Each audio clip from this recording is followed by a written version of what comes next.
அஸ்வத்தாமா இறக்கவில்லை. அஸ்வத்தாமனின் மனம் எரிந்து கொண்டிருந்தது. தனிமையும் துக்கமும் நிராசையும் கோபமும் அவனை அலைக்கழிக்க தன்னை துரும்பாய் உணர்ந்தான்.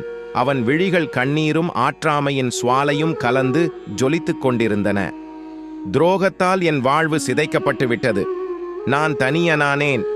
எல்லோரும் என்னை கொண்டாடிய காலம் கனவாய்ப் போய்விட்டது. இன்று நான் யாருக்கும் உபயோகமின்றி சிறு துரும்பென நிற்கிறேன். குருஷேத்திர களத்தில் ஒவ்வொரு சத்திரியனும் தன் பங்கை நடத்தி அழியா புகழ் பெற்று சுவர்க்கம் அடைந்தனர். தந்தையே, என்னை ஏன் விட்டுச் சென்றீர்? துரியா, என் உயிரே, நண்பா, என்னால் ஏதும் கையாலாகாது என்றெண்ணி தூங்குகிறாயா? சற்றே விழி நண்பா. என் விழிகளில் இருந்து உறக்கத்தை பறித்து எல்லாரும் உறங்குகிறீர்களே. பாவிகளே, என்ன செய்வேன், என்ன செய்வேன் இனி? அது குருஷேத்திரத்தின் 18ஆம் நாள் படுகளம். எங்கும் மரண ஓலம் மட்டுமே எஞ்சியிருந்தது. குருஷேத்திரம் எனப்படும் சமந்த பஞ்சகத்தின் ஓரமாயிருந்த குளக்கரையில் துரியோதனன் வீழ்ந்து கிடந்தான். ராஜ்யக் கனவு கலைந்து மரணத்தில் சாயை கொஞ்சம் கொஞ்சமாக அவன் முகத்தில் கவியத் துவங்கியிருந்தது. துரியனின் உதடுகள் வெடித்து கிடந்தன. இமைகள் கிறங்கியிருந்தன. துரியனின் தலையை தாங்கியிருந்த அஸ்வத்தாமன் சிறிது நீரள்ளி துரியனின் உதடுகளில் தடவினான். துரியா, என் அரசே, என் தோழனே, கொஞ்சம் கண்டிர, எனக்கு கட்டளையிடு. பதற்றத்தோடு கெஞ்சினான் அஸ்வத்தாமன். துரியன் மெல்ல இமை திறந்தான். அஸ்வத்தாமா, எல்லாரும் மாண்டார்களா? என் மித்திரர் எவரேனும் எஞ்சியிருக்கிறார்களா? தர்மத்தின் பக்கம் நின்று என் ராஜ்யம் காக்க நான் முன்னெடுத்த போர் முடிந்ததா? குந்தியின் புத்திரர்கள் எப்படி நண்பா குருவம்சத்தின் ராஜ்யபாரத்தை சொந்தம் கொண்டாட முடியும்? கடைசியில் அதர்மம் வென்றதா? எல்லாரும் மாண்டபின் நான் மட்டும் ஏன் இன்னும் உயிர்த்திருக்கிறேன்? இல்லை துரியா, இன்னும் யுத்தம் பாக்கி இருக்கின்றது. உன் கட்டளைக்காகத்தான் காத்திருக்கிறேன். ஒரு சொல். பாண்டவரின் வம்சத்தை வேறறுத்து வருகிறேன். இந்த யுத்தத்தின் இறுதி பலியாக பாண்டவர்களின் தலைகள் இருக்கட்டும். கட்டளையிடு நண்பா. துரியன் முகத்தில் உயிரின் மலர்ச்சி துளிர்த்தது. சற்றே உடலை அசைத்து எழுந்தான். பிளக்கப்பட்ட தொடையின் வாதையில் அவன் முகத்தில் வேதனையின் ரேகைகள்.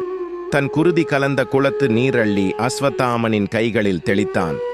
இக்கணம் முதல் கௌரவசேனையின் இறுதி சேனாதிபதியாக நீ இருப்பாய் அஸ்வத்தாமா. வஞ்சம் முடித்து வா. உன் வரவுக்காய் என் மூச்சு காத்து கொண்டிருக்கும். அஸ்வத்தாமா எழுந்தான்.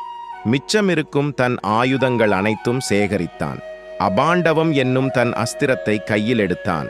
மீதம் நடக்க இருப்பவற்றையும் காணச் சகியாத சூரியன் தன் மறைவிடம் புகுந்தான். இரவு எல்லாவற்றையும் விழுங்கிக் கொள்கிறது. அது தன் கர்ப்பப்பையில் எல்லா ஜீவராசிகளையும் பாதுகாக்கிறது. அதன் கதகதப்பில் அனைத்தும் துயில் கொள்கின்றன. ஆனால் நிராசையின், துயரத்தின், தனிமையின், துரோகத்தின் தகிப்பை, வெக்கையை உணர்ந்தவர் இரவின் கதகதப்பில் உறங்குவதில்லை.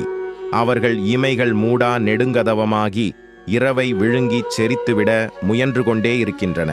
அவர்களின் துக்கம் பெரும் ஓலமாகி தனிமையின் நிசப்தத்தை விரட்டிவிட முயன்று கொண்டே இருக்கின்றது. அஸ்வத்தாமன் அந்த இரவில் விழித்திருந்தான். பாண்டவர் பாசறையில் புகுந்தான்.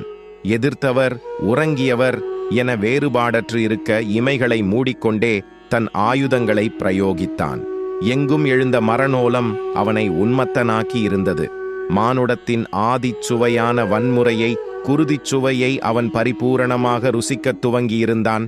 ஒவ்வொரு தலை வீழும்போதும் அவன் கரங்களுக்குள் புதிய ஜீவன் பாய்ந்தது. அவன் புலன்களனைத்தும் பரிபூரண விழிப்பில் இருந்தன. அவை மரணத்தின் விளையாட்டை உணர்ந்து கிளர்ந்தன.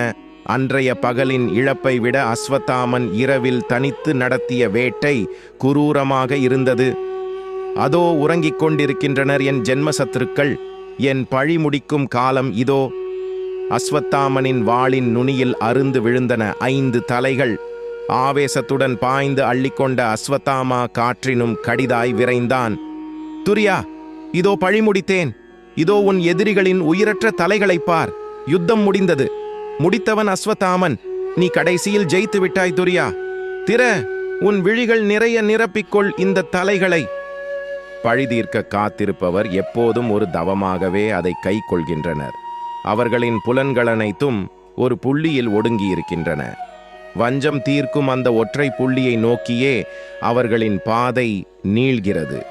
பாதையெங்கும் நிறைந்திருக்கும் ஓலமும் குருதியின் வீச்சமும் அவர்களை உண்டு அவர்களை உரமூட்டுகின்றன.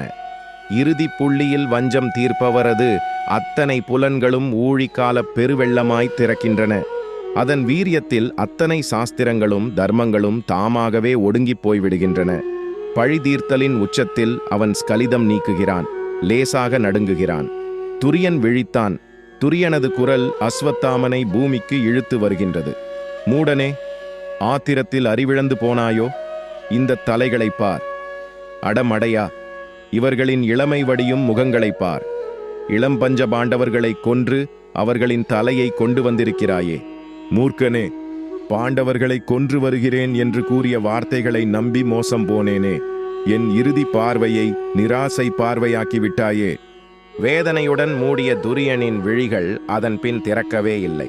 அஸ்வத்தாமன் விதிர்த்து போனான். பாண்டவர்களுக்கு பதில் அவர்கள் பிள்ளைகளையா கொன்றேன்? பாவிகள் இப்போதும் தப்பித்தார்களா? மடங்கி அழத் தொடங்கியவனின் தோள் தொட்டான் கிருஷ்ணன். அஸ்வத்தாமா, யுத்தம் முடிந்தது. இன்னும் ஏன் வஞ்சத்தோடு திரிகிறாய்? நீ பிராமணன், கடமையை முடிப்பது மட்டும்தான் உன் பணி. இதோ சுற்றிலும் பார், மகாபாரதமெங்கும் நிறைந்து கிடக்கின்றனர். நிராசையும் தனிமையும் துரோகமும் பீடிக்கப்பட்டோர். அதோ பார், ஏகலைவனை, உன் தந்தையின் துரோகத்தால் வனமெங்கும் பித்தனாய்த் திரிந்து கொண்டிருப்பதை இன்னும் துக்கத்தாலும் துரோகத்தாலும் புறக்கணிப்பாலும் எத்தனை பேர்! அம்பை தொடங்கி சிகண்டியும் அரவானும் கர்ணனும். இதோ உத்தரை முடிய. வேண்டாம் அஸ்வத்தாமா, உன் வஞ்சத்தை இதோ இந்த சமந்த பஞ்சகத்தோடு இறக்கி வைத்துவிடு. இல்லையேல் அது உன்னை தின்று செரித்துவிடும். அஸ்வத்தாமா கைகூப்பினான். இல்லை கிருஷ்ணா, என்னால் இனி உறங்க முடியாது. பாரத யுத்தம் நெடுகிலும் பாண்டவர்கள் துரோகத்தாலும் வஞ்சனையாலும் மட்டுமே வென்று வந்திருக்கிறார்கள். அஸ்வத்தாமா இறந்தான் என்று பொய்யுரைத்து குருத் துரோகத்தின் மூலம் என் தந்தையை கொன்றார்கள். ஆண்மையற்ற சிகண்டியை முன்னிறுத்தி குலத்தின் பிதாமகனான பீஷ்மனை கொன்றார்கள். நிராயுத பாணியான கர்ணனை கொன்றார்கள்.